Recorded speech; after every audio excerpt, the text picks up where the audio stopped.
Bonjour, alors dans cette nouvelle vidéo, nous allons parler des deux transformations de base en morphologie que sont l'érosion et la dilatation. Tout le reste, tous les autres algorithmes de traitement d'image, en tout cas principalement presque tous les algorithmes de traitement d'image du domaine de la morphologie, se basent sur ces deux transformations pour fonctionner. Donc si l'on comprend et que l'on est capable d'implémenter, de coder ces deux transformations, on pourra très facilement coder toutes les autres transformations que l'on verra à l'avenir. Alors, tout d'abord, on va parler d'érosion d'une image en niveau de grille, mais l'érosion est une transformation qui fonctionne sur les images binaires aussi, qu'on peut aussi imaginer sur des images couleurs. Alors après, c'est un peu plus compliqué avec la couleur. Et elle fonctionne sur des images, quelle que soit leur dimension. Elles peuvent être 2D, 3D. La définition ne se borne pas à une dimension donnée. Alors, l'érosion au niveau de grille, voici sa définition. Alors, tout d'abord, on va s'intéresser dans la définition à cette première partie, soit I de point A inclus dans Zn vers B. Donc I est une application d'un ensemble A, qui est un sous-ensemble de Zn, dans B. Alors si on se rappelle le cours sur les images, l'introduction aux images, I est donc une image, une fonction, qui prend un sous-ensemble de Zn, donc ça veut dire que les pixels, les coordonnées des pixels de I, en tout cas I prend en entrée des ensembles de n entiers, donc des coordonnées en n dimensions, et produit des valeurs dans B. Donc B, c'est les valeurs d'arrivée de l'application I. I donc est une application ou une image qui prend en entrée des pixels en n dimensions, donc des coordonnées de pixels à n dimensions, et donne une valeur de sortie dans l'ensemble B. Si par exemple I est une image en niveau de grille, B sera l'ensemble 0, 255 inclus. Si c'est une image couleur, ce sera un triplet de valeurs dans 0, 255. Donc je rappelle, ça, I, c'est la notation fonctionnelle d'une image. Donc une image, c'est une fonction qui prend en entrée des coordonnées de pixels et produit en sortie une valeur dans un certain ensemble. Et on considère E inclus dans Zn un élément structurant. Donc E, cette fois-ci, c'est une liste de coordonnées à n dimensions. C'est un élément structurant.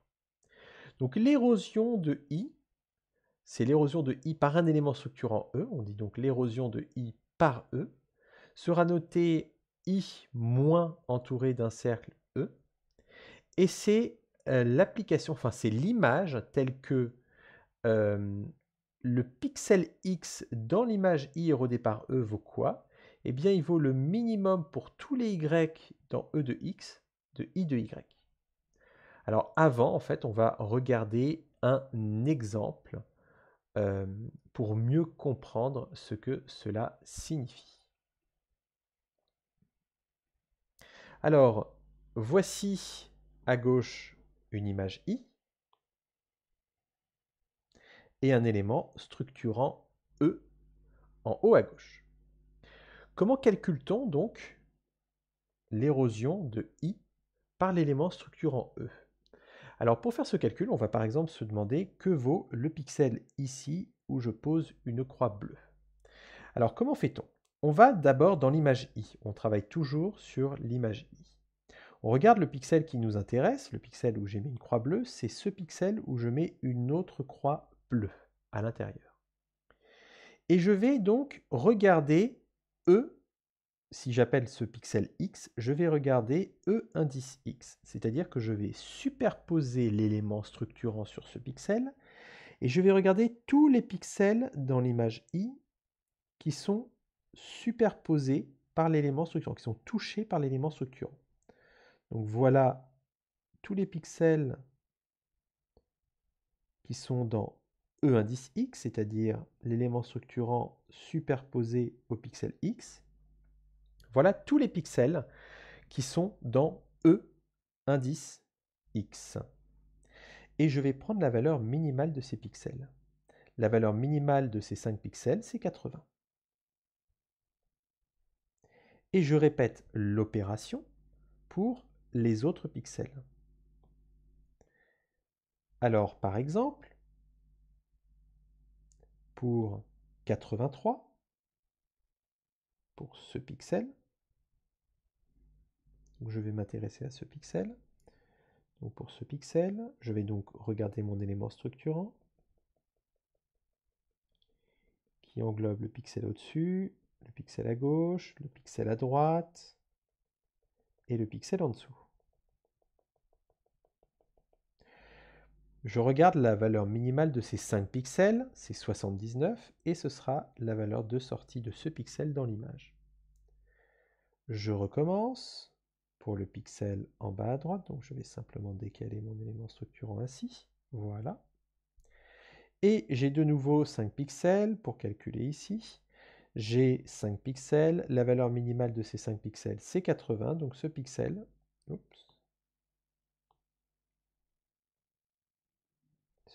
vaudra 80. Et enfin, je vais considérer pour le pixel à droite, je vais mettre l'élément structurant, l'origine superposée au pixel qui m'intéresse de calculer. La valeur minimale, c'est de nouveau 80, et voilà ce que j'obtiens. Donc finalement, l'érosion, c'est quoi? C'est prendre un élément structurant, et pour chaque pixel de l'image d'entrée, on place l'élément structurant sur ce pixel, on regarde l'ensemble des pixels qui sont touchés par l'élément structurant, et on prend la valeur minimale. Et on obtient l'érosion de I par E.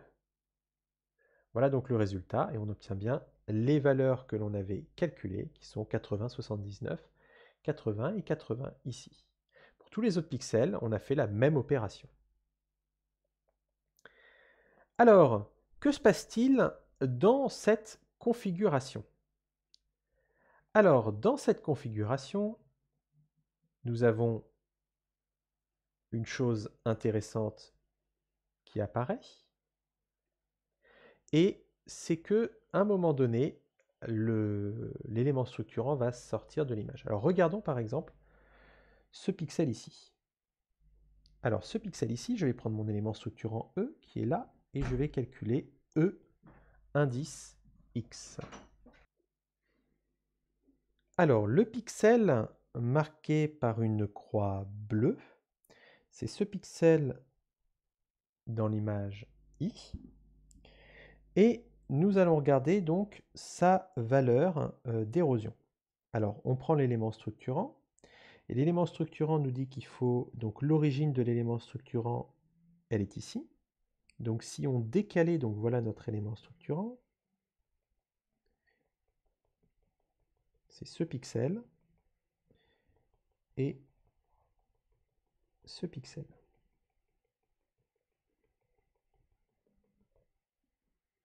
Et en rouge, je mets l'origine qui là ne fait pas partie de l'élément structurant. Je ne vais donc pas considérer le pixel en lui-même à chaque fois quand je ferai mon minimum. Je vais agrandir un petit peu ça pour pouvoir bien faire mes superpositions. Et voilà les valeurs des pixels qu'il faut que je considère. Je dois donc considérer un pixel à 75 et 3 pixels en dehors de l'image. Donc si l'on regarde bien le cours, j'ai passé cette diapo très vite, mais en fait, on dira que pour tous les pixels, tous les Y, donc tous les points en dehors du domaine A de l'image, c'est en dehors de l'image, la valeur du pixel dans l'image vaudra plus l'infini. Ainsi, ça ne posera pas de problème pour le calcul du minimum, puisqu'un infini n'influe pas sur un minimum s'il est comparé avec une autre valeur. Donc, de retour ici, ces 3 pixels valent donc plus l'infini. Le minimum donc de ces 4 pixels, 75 plus l'infini plus l'infini plus l'infini, c'est 75. Ce pixel vaudra donc 75. Oups.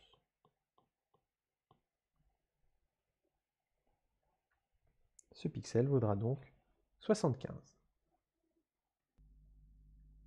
Maintenant, nous allons nous intéresser à un autre pixel, celui-ci, et l'on va décaler donc l'élément structurant son origine en rouge sur ce pixel dans l'image.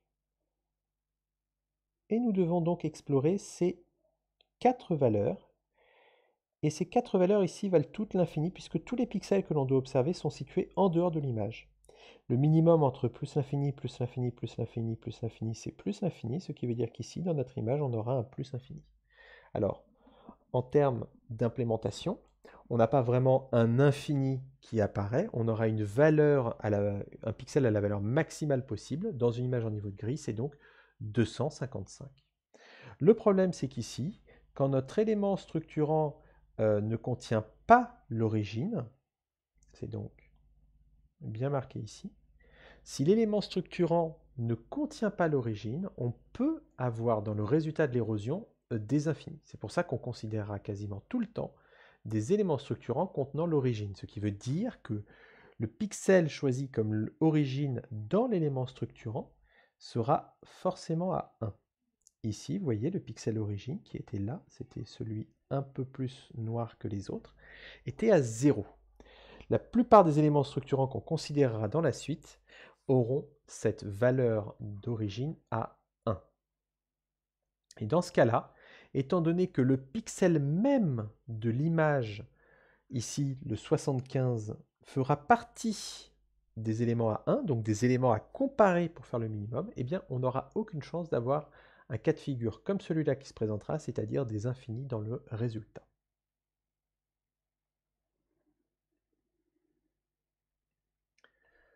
Voilà donc la chose à retenir.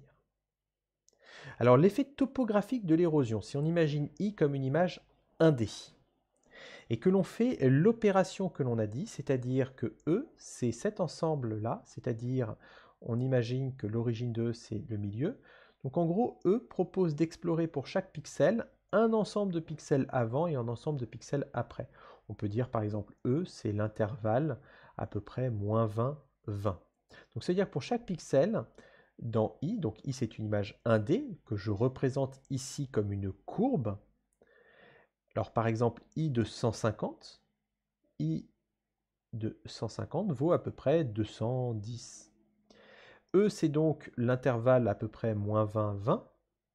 C'est-à-dire que pour chaque pixel, je vais regarder, par exemple pour le pixel à la coordonnée 150, je vais regarder toutes les valeurs de l'image de moins 150 moins 20, c'est-à-dire 130, à 150 plus 20, c'est-à-dire 170, et je vais prendre le minimum de ces valeurs, et ce sera le résultat ce sera la valeur de mon pixel 150 dans ma nouvelle image, mon image érodée. Alors si je fais ça, voilà l'image que j'obtiens, donc c'est l'image en vert, et on voit que cet algorithme d'érosion, qu'est-ce qu'il fait? D'un point de vue topographique, il creuse donc les montagnes. On voit que les montagnes de I, que je représente ici avec le curseur en bleu, ces montagnes de I ont été diminuées de hauteur et ont été rétrécies en largeur et aussi en hauteur, et que les canyons, donc les creux, eux, ont été élargis. Ils n'ont pas été approfondis, ils sont à la même altitude, mais ils ont été élargis. Donc voilà, en pointillé vert, le résultat de l'érosion de I par E, et en bleu, l'image d'origine. Donc l'érosion de I par E, ça creuse les flancs de terre de I avec l'élément structurant E. Donc l'érosion rétrécit en hauteur et en largeur les montagnes de l'image I, et élargit les trous, ou plutôt élargit les canyons de I. Alors l'effet sur une image en niveau de gris. Voilà une image en niveau de gris avec, si on la dessine en relief, eh bien 2 montagnes ici, avec une 3e montagne très fine ici, représentée par les taches blanches, et 2 canyons représentés par les taches noires. Voilà ce que j'ai en termes de relief de cette image. Mon élément structurant E est un disque, représenté à la même échelle que l'image I ici. Et l'érosion de I par E, la voici. Donc on voit que les taches noires se sont élargies, les taches blanches se sont assombries. Et en termes de relief, eh bien, on voit que les montagnes ont été rétrécies en altitude et aussi ont diminué de largeur. Les canyons ont augmenté de largeur. Et la montagne centrale que j'avais qui était très fine, eh bien, elle a tout simplement disparu, puisqu'elle a tellement diminué de hauteur et de largeur qu'elle a disparu. Sur une image binaire, voilà une image binaire, donc on n'a que deux types de pixels. Les pixels objets, entre guillemets, représentés par des pixels blancs, et les pixels du complémentaire de l'objet, représentés par des pixels noirs. L'érosion, donc par un disque, ici un petit disque, qu'est-ce que cela fait? Eh bien, voilà le résultat. On voit, si je superpose en rouge tous les pixels qui étaient avant blanc dans l'image I et qui se retrouvent maintenant noirs dans l'érosion de I par E, eh bien, on voit que l'on a élargi en fait les zones noires de l'image ou rétréci les zones blanches d'une taille égale à la taille du disque. Donc l'érosion sur une image binaire, ça creuse les zones blanches, ça creuse les objets. Et voilà, donc on voit bien l'effet de creusement, en fait l'effet de rétrécissement. Tous les objets ont été, la zone blanche a été rétrécie et les zones noires ont été élargies. Maintenant, on va pouvoir s'intéresser à la dilatation en niveau de gris. Et la dilatation, eh bien, c'est très simple, c'est la même chose que l'érosion, mais avec un maximum. Alors, il y a cependant un détail qui a son importance, mais pas tellement, en fait, en pratique. Le voici le détail. Alors, le détail, c'est qu'on doit définir un nouveau symbole pour les éléments structurants. Si on a E qui est un élément structurant en n dimensions, eh bien, E chapeau, c'est l'ensemble des pixels de coordonnées moins x, où x sont les coordonnées des pixels de E. Donc en fait, on prend l'élément structurant E et on multiplie par moins 1 toutes les coordonnées de E. Alors si on considère par exemple cet élément structurant E, dont voici... Ah non. Si on considère cet élément structurant E, eh bien cet élément structurant E, je vais passer ici. Cet élément structurant E, donc son origine est au centre, ici. Et l'ensemble des pixels donc, de l'élément structurant, c'est donc 0, 0. Puis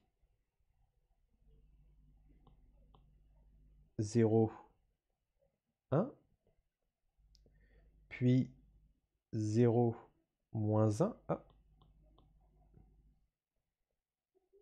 0, moins 1. Nous avons aussi 1, 0.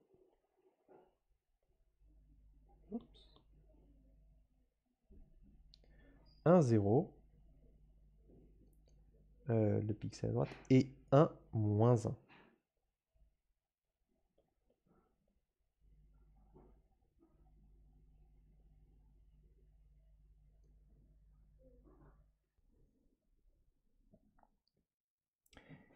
Maintenant, si l'on multiplie par moins 1 toutes ces coordonnées, on obtient toujours 0, 0, 0, moins 1, 0, 1,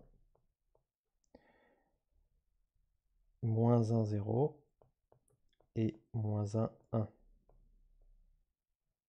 Ce qui correspond bien à l'élément structurant que l'on a en bas à droite. Donc en fait, on peut très bien voir le E chapeau comme la rotation de 180 degrés de E, puisqu'au final, en fait, cette transformation fait le symétrique par rapport à l'origine, donc une rotation de 180 degrés.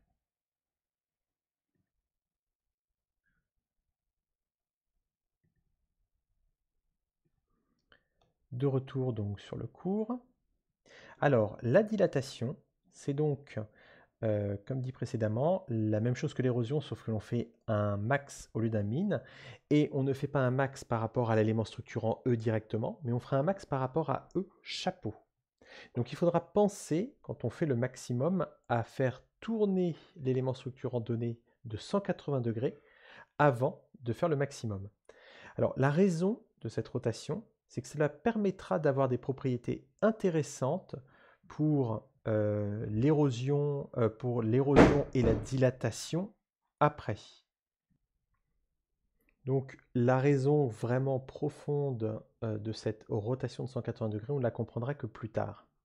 Ça nous donnera une propriété, donc comme je disais, assez intéressante, mais pour le moment, on ne peut pas comprendre pourquoi on fait ça, simplement il faut savoir qu'on va le faire. Alors, la plupart des cas, dans un aspect, quand on utilisera l'érosion et la dilatation, on utilisera des éléments structurants qui sont symétriques par rapport à l'origine. Ce qui veut dire qu'une rotation de 180 degrés de l'élément structurant ne modifie pas l'élément structurant lui-même. Ce seront des disques, des lignes, des carrés, des losanges. Donc au final, sur un aspect pratique, ça ne changera pas grand-chose.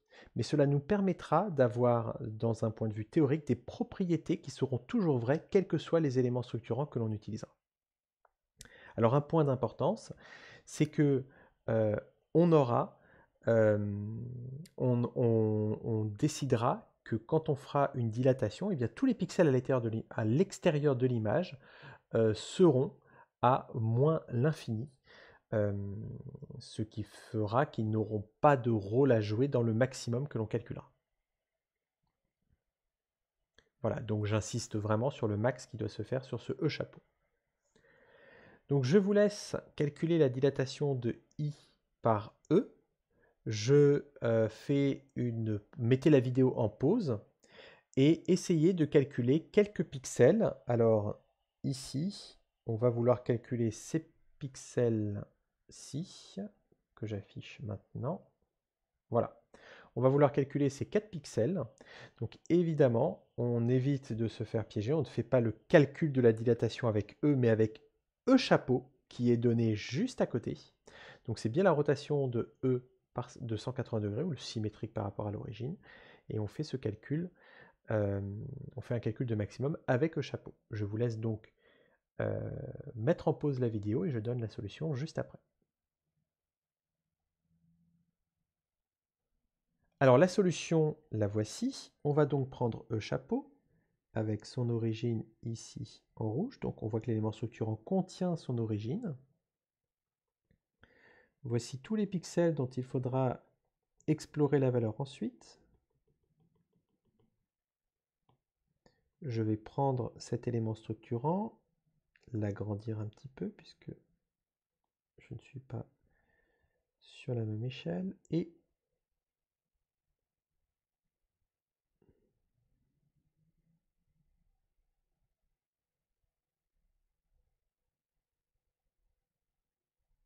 voilà. Et voilà. Donc pour le premier pixel, celui en haut à gauche de la zone que je veux calculer, je regarde donc, je place l'origine de l'élément structurant retourné de 180 degrés sur le pixel dans l'image d'origine. Et je regarde les 5 pixels qui sont recouverts par des 1 dans l'élément structurant. Je regarde leur valeur maximum, c'est 84. Donc ce pixel vaudra 84. Je m'intéresse maintenant au pixel à sa droite. Donc je vais décaler ça sur le pixel à droite. Je prends la valeur maximale, c'est toujours 84. Et j'ai donc 84 ici. Je regarde maintenant le pixel en bas à gauche. La valeur maximale ici est 94, le pixel du dessous. Donc je mets ici 94. Et enfin, je regarde le pixel ici. Donc les 5 pixels recouverts par l'élément structurant. La valeur maximale vaut 96. Ce pixel vaudra donc 96. Alors, un point important que je n'ai pas abordé pour l'érosion, mais que maintenant, comme on est un peu plus entraîné à manipuler ces éléments structurants, ces minimums et ces maximums, un point important pour l'implémentation de l'algorithme d'érosion ou de dilatation, c'est qu'il faut toujours garder en mémoire l'image d'origine. Il ne faut pas écraser les valeurs de l'image d'origine. Puisque si par exemple, si je n'avais pas calculé, j'essaie de trouver un exemple. Eh bien, justement, si on regarde ici dans l'image d'origine, ce pixel-là, dans l'image d'érodé, ce pixel de dilaté, ce pixel-là vaut 103. Si j'avais écrasé dans l'image d'origine la valeur ici par 103, Eh bien, mon pixel ici ne vaudrait pas 96, mais vaudrait 103, puisque le 103 prendrait le pas sur le maximum. Donc, c'est bien les valeurs d'origine de l'image auxquelles je dois me référencer et pas les valeurs actualisées au fur et à mesure du calcul de la dilatation. Donc, dans un point de vue implémentation, il faudra toujours conserver l'image d'origine en mémoire et l'image dilatée que l'on calcule dans une nouvelle image. Voilà. Donc, un autre exercice ici, un autre exemple avec cette image et l'on veut calculer cette dilatation ou plus exactement, on s'intéresse à calculer voilà, les pixels en blanc ici. Donc encore une fois, je vous laisse mettre la vidéo en pause, je vous laisse réfléchir au problème et je le corrige juste après que vous ayez mis la vidéo en pause et que vous ayez tenté par vous-même.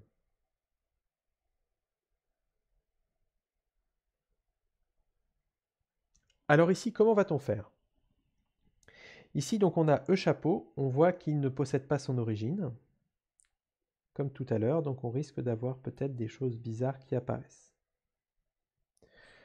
Donc les pixels à explorer, ce sont les pixels ici en bleu. Ce sont à chaque fois pour chaque pixel de l'image sur lequel on superposera l'origine. C'est donc le pixel à sa gauche, le pixel en haut à gauche, le pixel en bas à gauche. Donc si je regarde par exemple pour ce pixel que je marque d'une croix bleue. Si je regarde dans l'image d'origine, si je vais superposer, hop, redimensionner, si je superpose l'élément structurant sur ce pixel, je vois que je n'englobe que des pixels qui sont en dehors de l'image. Donc ce sont, si je regarde la définition que j'avais donnée avant, ce sont des pixels qui valent moins l'infini. Donc je vais faire un maximum entre pixels qui sont tous à moins l'infini. Je vais donc avoir moins l'infini dans cette valeur. Et ça va être pareil pour tous les pixels de la même colonne. Par contre, pour le pixel que je marque d'une croix bleue maintenant, je vais m'intéresser à deux pixels qui ont une valeur dans l'image, 82 et 90, et un pixel qui vaut moins l'infini puisqu'il est en dehors de l'image. Je fais donc le maximum de ces trois valeurs et je trouverai 82. Et voilà le résultat que je trouverai.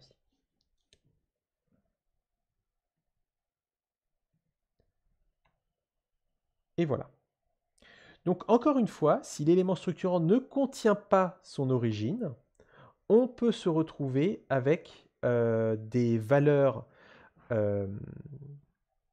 aberrantes dans l'image, des valeurs à moins l'infini dans certains cas.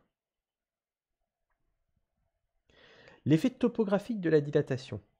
Eh bien, on refait la même chose que dans le chapitre précédent.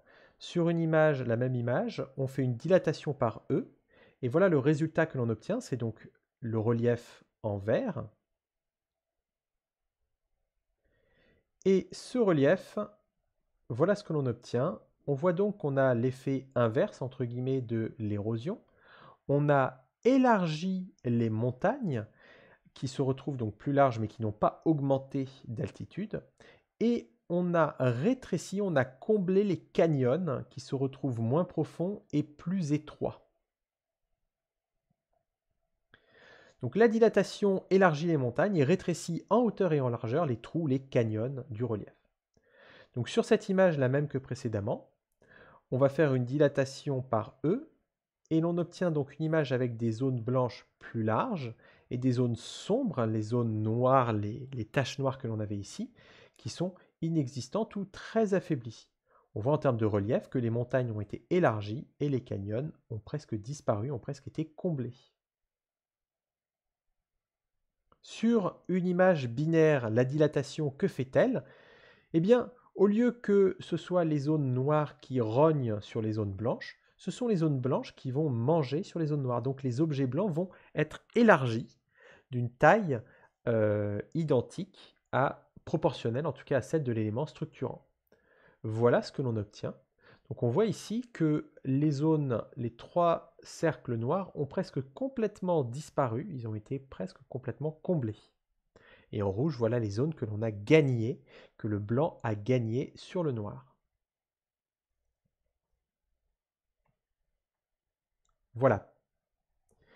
Pour finir cette partie sur érosion et dilatation, une application pratique de l'érosion et de la dilatation, c'est le détecteur de contours, aussi connu ici sous le nom de gradient morphologique. Alors la question que l'on se pose, donc l'érosion peut creuser les flancs d'une image, et la dilatation, elle, permet d'élargir. Alors l'érosion permet de creuser, d'éroder une image, la dilatation permet d'élargir les zones claires, pendant que l'érosion rétrécit les zones claires. Alors, si l'on considère ici 3 images, et qu'on sait que parmi ces images, il y a l'image d'origine, une image qui est le résultat de la dilatation de l'image d'origine par un disque euclidien de rayon 20, donc un disque de rayon 20 pixels, et une autre image qui est le résultat de l'érosion. Quelle image serait l'image I d'origine? Quelle image serait le résultat de la dilatation? Et quelle image serait le résultat de l'érosion? Je vous laisse mettre en pause et réfléchir à la question.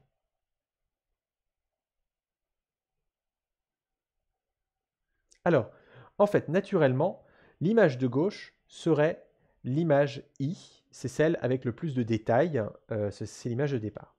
Ensuite, l'image avec le plus de taches blanches serait en fait donc l'image avec beaucoup de zones beaucoup plus claires, serait le résultat de la dilatation, puisque la dilatation faisant un maximum, eh bien, il y a de grandes chances, mais ce n'est pas une propriété, il y a de grandes chances que l'image soit plus claire, et l'image avec des zones beaucoup plus sombres, avec l'arbre qui est beaucoup plus élargi, puisque l'arbre est finalement l'élément sombre de cette image, eh bien, c'est le résultat de l'érosion. On voit quelque chose de très apparent sur le résultat de la dilatation, c'est que la dilatation, tout comme l'érosion, imprime la forme de l'élément structurant dans l'image.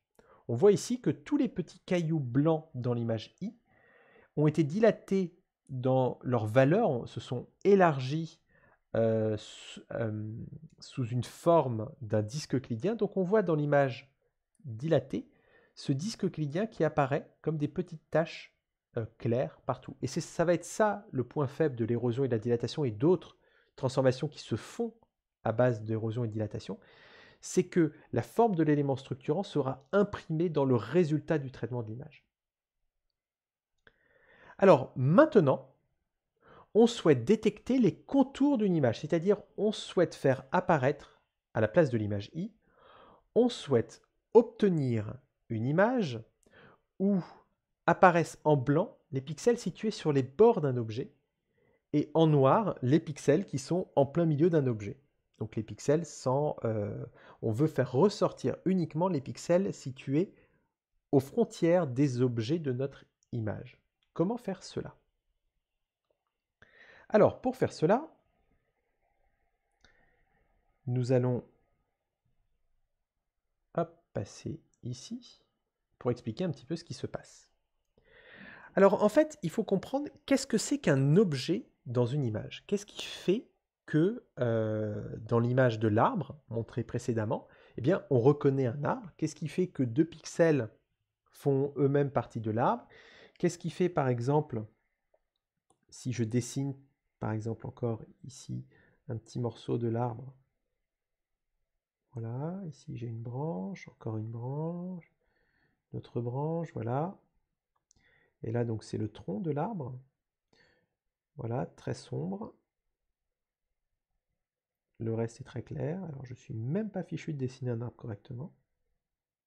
Mais voilà, donc ça, c'est à peu près notre arbre. Qu'est-ce qui fait que 2 pixels là que je fais marque d'une croix rouge font eux-mêmes partie de l'arbre? Et pourquoi les pixels rouges et les pixels bleus ne font pas partie du même objet? Alors en fait, il faut comprendre qu'est-ce que c'est qu'un objet. Un objet, finalement, c'est un aplat de couleurs, c'est-à-dire c'est un ensemble de pixels qui sont à peu près de la même couleur et qui sont dans une même zone géographique. En gros, les 2 pixels rouges font partie du même objet parce que ils ont tous les deux à peu près la même couleur. Alors pourquoi, si j'avais ici un autre arbre, avec des branches. Voilà, mes arbres sont vraiment très moches aujourd'hui. Pourquoi le pixel rouge, les deux pixels rouges et le pixel vert, oups, le pixel que je mets en vert ici, pourquoi ne font-ils pas partie du même objet? Eh bien, simplement, effectivement, ils auraient, eux, la même zone, la même intensité de couleur, à peu près le même niveau de gris, la même couleur, mais on ne peut pas passer d'un pixel rouge et rejoindre le pixel vert sans passer par des pixels beaucoup plus clairs. Voilà pourquoi ils ne font pas partie du même objet. Finalement, un objet, c'est un ensemble de pixels à peu près de la même couleur et qui sont les uns à côté des autres, et on fait comme ça des suites de pixels, des ensembles de pixels se touchant, à peu près tous de la même couleur. Donc en fait, ce qui permet de définir la frontière d'un objet, c'est quand on passe d'une couleur ou d'un contraste, d'un niveau de gris, à un autre niveau de gris. Alors, qu'est-ce qui va se passer avec l'érosion et la dilatation? Eh bien, si on imagine l'arbre, on va regarder les pixels situés vraiment au bord de l'arbre, c'est-à-dire les pixels que je mets en jaune. C'est une très mauvaise idée de prendre du jaune, je vais plutôt prendre du violet. Voilà. Les pixels situés en violet ici. Alors, que va-t-il se passer? Là, je fais un zoom. Que va-t-il se passer sur ces pixels violets, là, qui sont les bords de l'arbre? Que va-t-il se passer quand je vais faire une dilatation par un petit disque euclidien? Alors, une dilatation, ça va élargir les zones claires, les montagnes, et ça va rétrécir les zones sombres. Donc, le pixel en bleu, autour de lui, tous les pixels sont clairs aussi. Il va rester à peu près à la même valeur, c'est-à-dire, je fais un petit signe comme ça, je vais mettre plutôt un égal pour dire qu'il reste à la même valeur. Les pixels rouges, qui sont bien au centre de l'objet, autour d'eux, tous les pixels sont aussi sombres, ils ne vont pas vraiment changer de valeur. Ils vont donc, ces pixels rouges, rester aussi à peu près à la même valeur. Ils ne vont pas changer de valeur, ils sont trop profonds dans l'objet. Quand je vais faire ma dilatation, même si la dilatation va rétrécir les canyons, eux sont bien au centre du canyon, ils ne vont pas sentir de changement. Par contre, les pixels violets, qui eux sont sur le bord, eh bien, ils vont voir leur valeur diminuer, augmenter, à cause des pixels à l'extérieur de l'arbre, qui représentent le ciel qui est clair. Et c'est donc ces pixels clairs qui sont proches du bord de l'arbre, eh bien, vont diffuser leur valeur par l'opération de maximum aux pixels qui, eux, sont sombres et sur le bord de l'arbre. Donc les pixels situés sur le bord de l'arbre, mais qui sont dans l'arbre, vont augmenter de valeur. Inversement, quand je vais faire une érosion, le pixel bleu, encore une fois, pour l'érosion, ne va pas changer vraiment de valeur, puisque autour de lui, toutes les pixels sont à peu près clairs. Quand je vais faire une érosion, je vais faire un minimum avec que des valeurs assez élevées, le pixel bleu ne va pas vraiment changer de valeur. Le pixel rouge à l'intérieur de l'arbre, quand je vais faire une érosion, donc un minimum, pareil, lui est déjà à une valeur très très sombre, autour de lui il n'y a que des pixels à peu près sombres, il va aussi pas vraiment changer de valeur. Par contre, les pixels situés au bord de l'arbre, donc au bord, rappelez-vous, c'est la zone où on passe d'une valeur de niveau de gris à une autre valeur de niveau de gris. Les pixels situés au bord de l'arbre, eh bien ceux qui sont près du bord de l'arbre, mais sur le ciel, ils vont voir leur valeur diminuer à cause des pixels qui sont sur le bord de l'arbre, mais à l'intérieur de l'arbre, et qui vont diffuser par l'opération de minimum leur valeur. Donc les pixels situés sur le bord de l'arbre vont diminuer de valeur lorsque je vais faire une érosion. Et finalement, donc, qu'est-ce qui se passe? Quand je fais une dilatation, les pixels situés à l'intérieur de l'arbre ou dans le ciel ne bougent pas de valeur, pas trop. Mais par contre, les pixels situés sur le bord de l'arbre vont augmenter de valeur.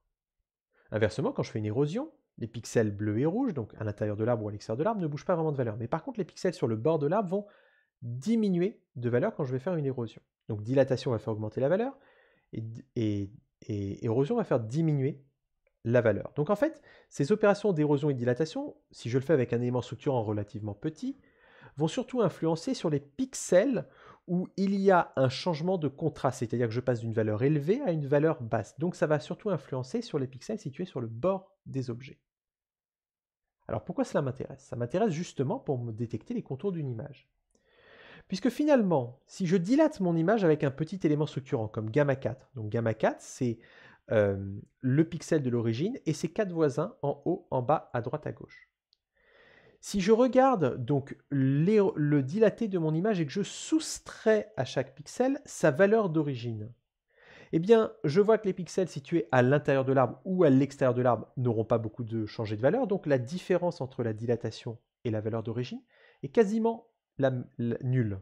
C'est-à-dire que les pixels n'ont pas beaucoup changé de valeur. Ceux qui changent beaucoup de valeur, ce sont ceux situés sur le bord externe de l'arbre, c'est-à-dire qui étaient clairs, pardon, le bord interne de l'arbre, enfin oui, le bord à l'intérieur de l'arbre, ces pixels qui étaient foncés et qui, avec l'opération de dilatation, deviennent clairs. C'est eux qui, par cette différence, vont avoir une grande valeur. Je peux aussi faire l'image d'origine moins son érodé, et cette fois-ci, ce sont les pixels situés sur le bord de l'arbre, mais du côté externe, donc sur le ciel, qui, eux, vont changer beaucoup de valeur, et donc vont flasher, vont avoir une valeur importante quand je vais faire la différence.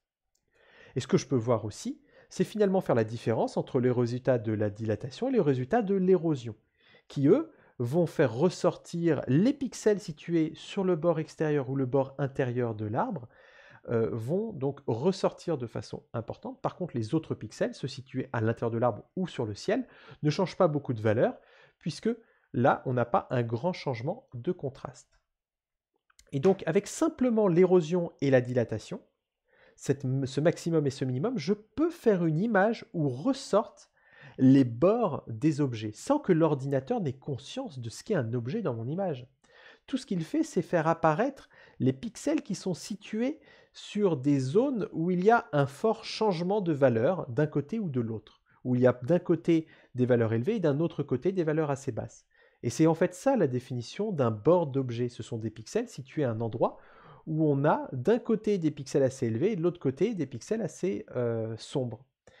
Et donc là, on peut avec simplement l'érosion et la dilatation construire un filtre, un algorithme qui va faire ressortir donc les bords des objets de mon image et avoir ce genre d'image. Donc on pourra donc définir comme ça le gradient interne, externe et morphologique. Donc le gradient interne comme la différence entre l'image d'origine et son érodé par un élément structurant. Le gradient externe, la différence entre la dilatation de l'image d'origine par un élément structurant et l'image d'origine. Et enfin le gradient morphologique, celui qui sera le plus pratique, la différence entre la dilatation et l'érosion de l'image d'origine par un élément structurant. Et on verra dans un TP comment on peut avoir des choses très intéressantes quand on changera complètement l'élément structurant, qu'on choisira non pas un élément structurant de type cercle ou de type gamma 4, mais qu'on prendra un élément structurant avec une forme très spécifique. On pourra faire apparaître des bords très spécifiques et avoir une détection de quelque chose d'assez spécial. Je ne veux pas trop en parler pour ne pas vous donner trop d'indices sur la solution du TP. Voilà donc en tout cas ce premier algorithme vraiment intéressant, ce premier traitement d'image qui permet de faire donc ressortir les bords des objets d'une image en niveau de gris.